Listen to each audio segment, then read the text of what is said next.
এখানে একজন কমেন্ট করেছে, যার 2002 এর বাবার নাম নেই কিন্তু মায়ের নাম নিয়ে তারা কেমন করবে। তো এটা একটা ভালো কোশ্চেন করেছে।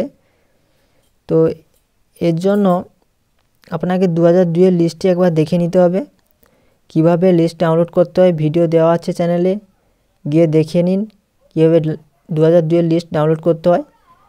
তো এর জন্য আপনাকে এরকম একটা ফর্ম আপনার বাড়িতে দিয়ে গেছে বিওলো।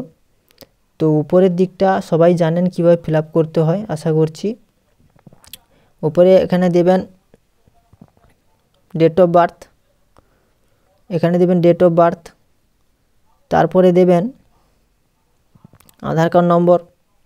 আধার কার্ড নম্বর দেওয়ার পর মোবাইল নম্বর দেবেন, বাবার নাম, বাবার ভোটার কার্ডের নম্বর, মায়ের নাম, মায়ের ভোটার কার্ডের নম্বর, যদি বিয়ে করে থাকে স্বামী স্ত্রী নাম দেবেন, স্বামী অথবা স্ত্রী তার ভোটার কার্ডটা দিয়ে দেবেন। যদি ছেলে হয় তার স্ত্রীর নাম দেবে, এবং স্ত্রী যদি কেউ ফিল আপ করে তার স্বামীর নাম দেবে এবং ভোটার কার্ড নম্বরটি দেবেন। তো এগুলো তো গেল, বুঝতে পারছেন, এগুলো সবাই জানেন। তো মেন জায়গা এখানটায় কি ফিল আপ করবে বলছে যে তার মায়ের নাম, তার বাবার নাম নেই 2002 এর লিস্টে। তো এখানে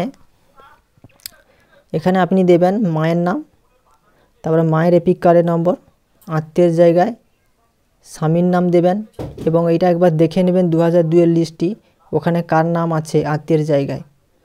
যদি স্বামীর নাম থাকে স্বামীর নাম দেবেন, এবং সম্পর্কের জায়গায় স্বামী লিখে দেবেন। জেলা দেবেন, রাজ্যের নাম, বিধানসভার নাম, বিধানসভার নম্বর, বুথ নম্বর, সিরিয়াল নম্বর, এই সব কয়টি আপনি 2002 এর লিস্টেই পেয়ে যাবেন। আর যখন বারবার বলছি, যখন নিচে কলমগুলো ফিল আপ করছেন, এইটা ফিল আপ করার সময় আপনি 2002 এর লিস্ট দেখেই ফিল আপ করবেন। আর এটা যখন ফিল আপ করছেন, এটা 2025 যে আপনার কাছে যে ডকুমেন্টস আছে এই মুহূর্তে ওইটা দেখেই ফিল আপ করবেন। তো এখানে আর কিছু বলার নেই, আশা করছি বুঝতে পারছেন কীভাবে ফিল আপ করতে হয়। আর এই দিকটা তো ফিল আপ করার দরকার নেই, যেহেতু উনি বলছেন যে উনার মায়ের নাম নেই, তো এই দিকটা ফিল আপ করার দরকার নেই। আশা করছি উনার ভোটার লিস্টে তখন নাম ছিল না 2002 তো এই দিকটি উনাকে আর ফিল আপ করার দরকার নেই।